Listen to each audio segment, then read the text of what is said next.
know what you're doing. Stop it. Don't do this. I swear, I think your jacket is upside down. Stop it. What's up, guys? Welcome back to my channel. So I'm here today to talk about The Real Housewives of Beverly Hills, Season 13, Episode 7, Dazed and Accused. So be sure to like, comment, subscribe, and let's jump right on into it. So first and foremost, in the last episode, I was kind of like, everyone's calling this the dinner from hell, but it's kind of just like a who's who get-together reunion kind of vibe. But in this episode, it's like, ooh, okay, like, just some of the things that were talked about and whatnot. Denise Richards on another fucking level. I wouldn't call it the dinner from hell, but it was definitely like a fucking circus damn near, you know what I mean? But the episode picks up with Kyle and Sutton. They're continuing their conversation at the table. The food finally comes out. The ladies then segue to discussing relationships, just kind of making some dinner time conversation.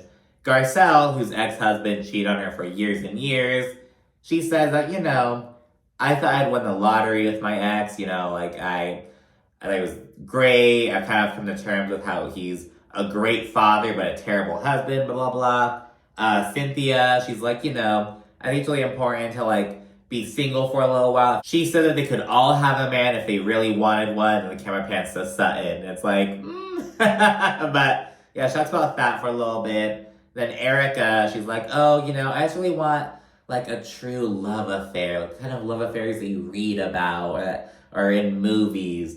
And fucking Sutton, she's like, oh, they've already done it, Erica. It's Harold and Maude. It's done in reverse. And I had to look it up and shit. It was like, okay, this, really old lady and this young guy. So in the reverse would be this young girl, this old guy. And it's this picture of Erica and Tom. She was 30. But she was a very young-looking 30-year-old. She could have easily passed 23, 24.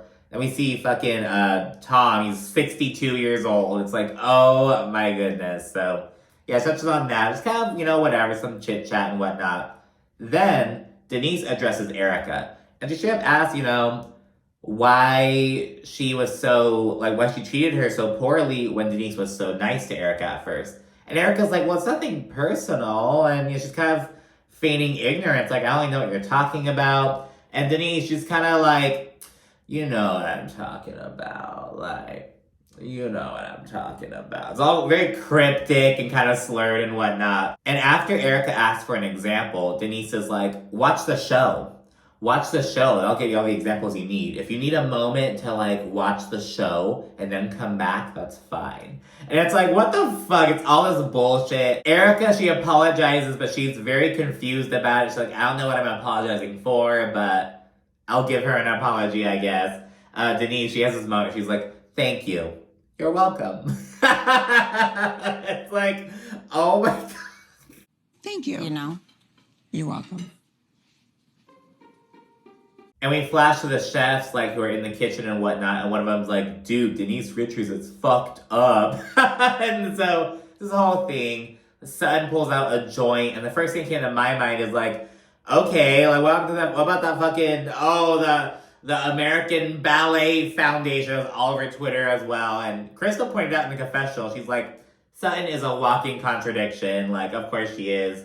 We see Denise get up and go off with Kyle and Garcelle, and she is just gone. She's so fucking out of it. Whoa. What? This too. And then we see Denise have an interaction with Dorit, and it is just the fucking cherry on top. It is oh my God. And then Denise goes home, and it's yeah, it's probably the best for right now. Is yours upside down? Mine? Don't do this. Don't do this. I know what you're doing. Stop it. Don't do this. I swear, I think your jacket is upside down. Stop it. And on the way out, Denise is like, she knows what she did. She knows. But Erica's talking to Crystal, and she's like, I have no idea what she's fucking talking about. Now, I do think Denise could have maybe tried to make it. She's obviously, she didn't partake in the weed. She didn't say if she drank beforehand. I don't fucking know. But she was clearly out of it. Maybe she if she had been able to be more specific, it would have been helpful. But clearly she's talking about just in general how Erica sided with Lisa Rinna and kind of went against Denise essentially. You know what I mean? It doesn't take a fucking rocket scientist. So there's that. And off to the side afterwards, Dorit tells Kyle about how Sutton was like, oh, like, Kyle's in denial about something. And Kyle's just like, oh, she's so shocked yet because she was like in the other room still when Sutton made this comment. Then she addresses Sutton and asks what the fuck she meant. And Sutton's like, well, it seems like you're in denial about something. And Kyle's whole thing is like, why don't you just fucking ask it? Just like have the balls to like say it. And later on, when she's talking to Anne-Marie one-on-one, she's like, you know, like Garcelle, she should have asked, oh, is there something going on in your marriage? Straight up, she was just asked that. Kyle got to directly acknowledge that. Sutton isn't like doing that. She's doing all this skirting around bullshit. And granted, it may be kind of like, maybe that's her like fucking, like the Southern kind of aspect coming out. Like, oh, I'm gonna kind of say it without saying it. Like, let you know what's up. But like very, you know what I mean? Like maybe it's kind of that kind of thing. Trying to give Cal a courtesy of like not being that outright about it. I don't fucking know. I'm not completely sure. I'm like, what is, because Sutton's whole thing is like, I'm just saying that something seems off.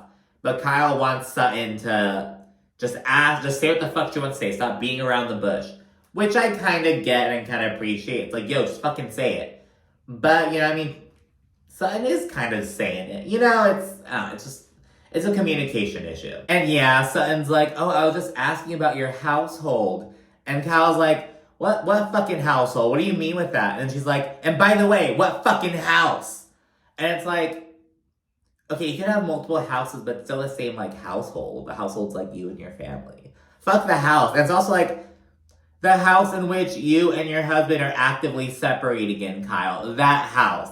Not your Aspen home, not whatever other house. The house in which you and your husband are actively separating.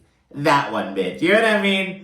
But, yeah, this whole thing later on, Kyle's like, what the fuck is a household? It's like, Kyle, shut up. What are you talking about? Like, I thought it was weird that Sutton was like, I was asking questions about her household.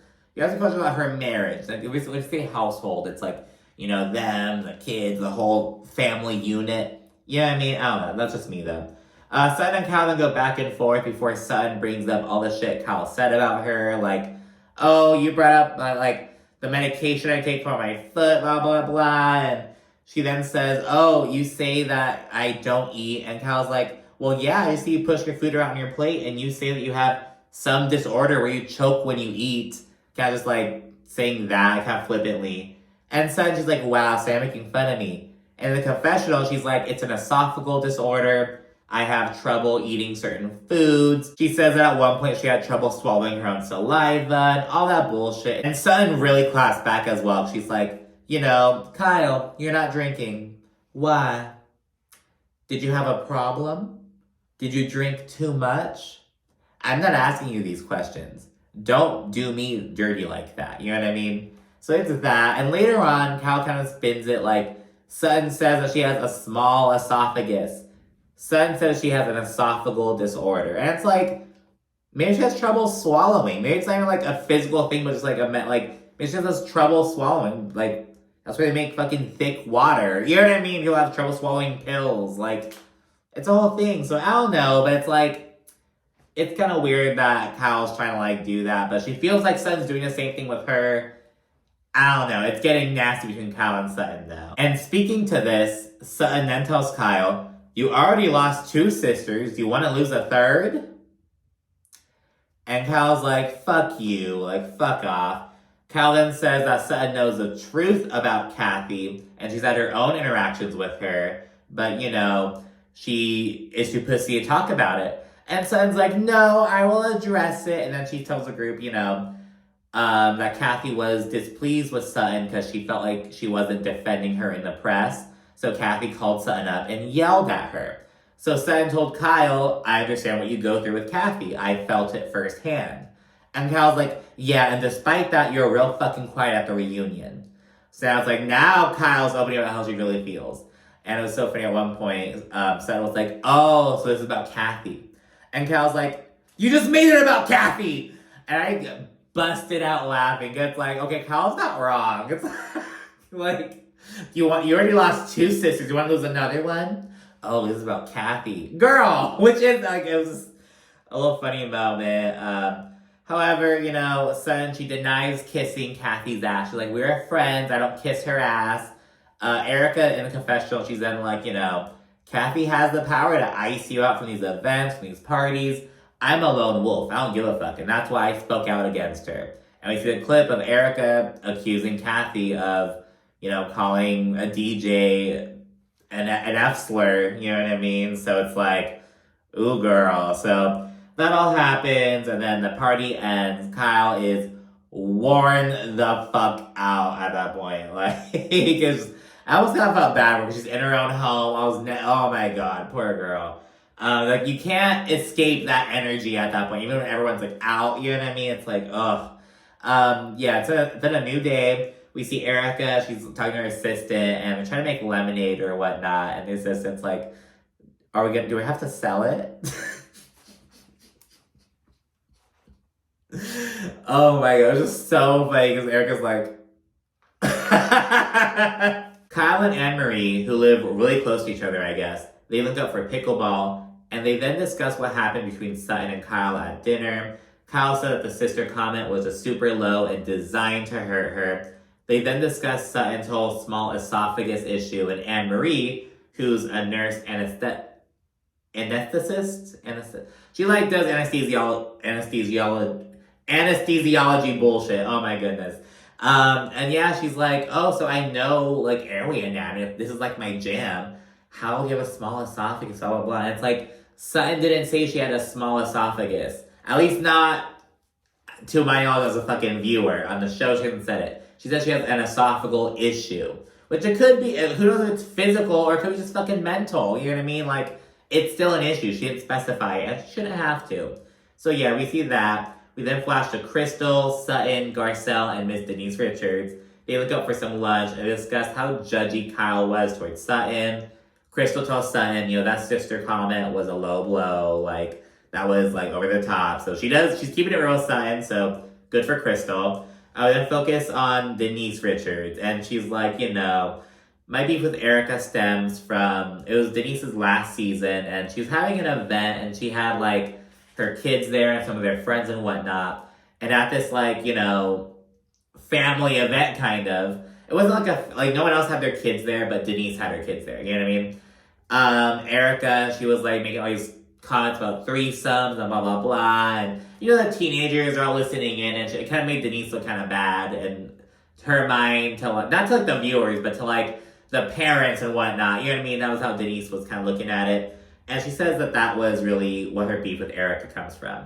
And I'm like, well, shit, girl, I wouldn't have, like, thought that way. I thought it was just the overall renification of Erica. You know what I mean? I didn't know that was a specific example. But Denise says that is what it's about, essentially. We then see Dorit and PK. They talk about what's up between Kyle and Mauricio. Dorit said there's clearly something going on. But that's for Kyle to talk about. And she also says that the way Sutton and Garcelle addressed it was kind of dirty. It felt kind of like icky, if you will. Then they discuss homeschooling. And Dorit straight up says that she wants to keep the kids there until they're 14. Girl, oh my god. So, and again, like, I know there are a lot of different opinions on it. The first time I like met people who were like homeschooled was when I was in grad school. And one of them was kind of vocal, like, oh yeah, I hated being homeschooled, blah, blah, blah. And he was like, whatever. The other one, like, loved it, but he was very awkward, like, painfully awkward. You know what I mean? It was like, oh my gosh. And, because it is important, that socialization aspect, you know what I mean? And yeah, there's some negative aspects that come with schooling, but it's like, you have the money to put your kids in a good, like, private school. You know what I mean? Like, just do that. Like, I mean... I even have my opinions about public school versus private school as well. I went to public school. But, because they're different. But, different solutions for different families.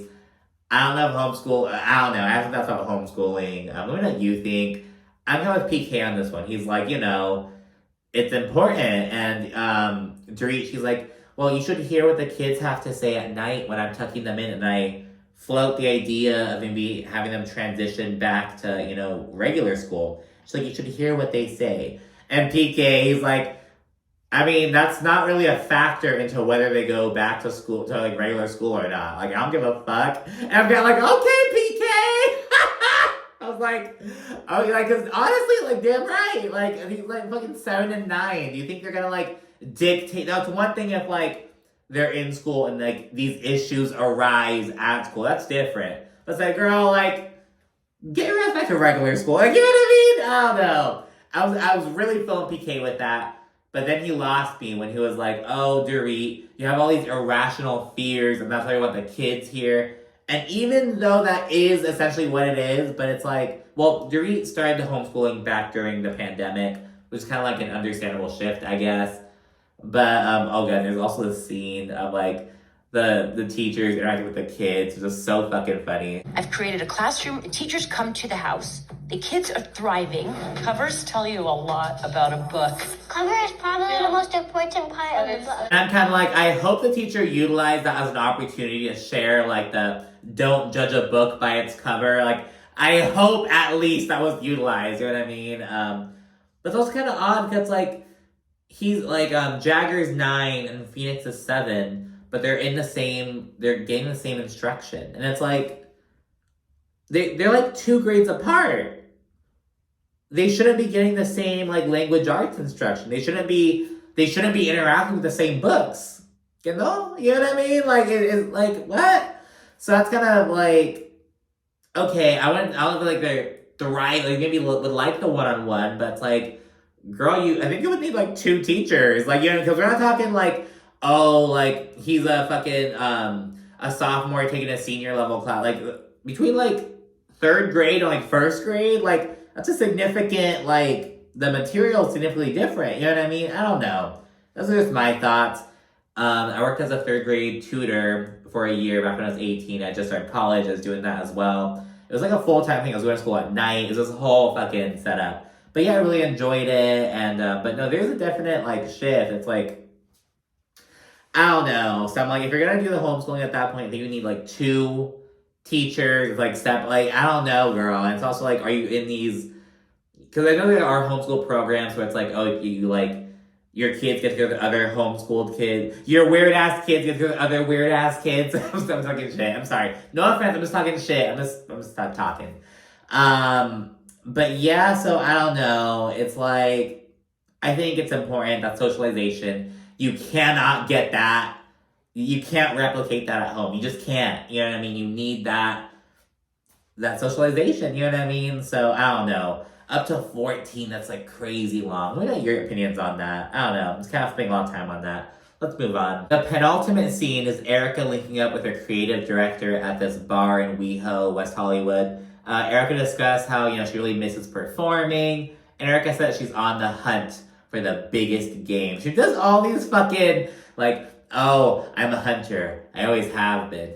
Oh, you know, in the wild, the tigers, the lions, they do this. And she's very like, girl, are you watching National Geographic again? Are you watching Animal Planet again? I don't know. It's really funny to see. I don't want to hunt warthogs.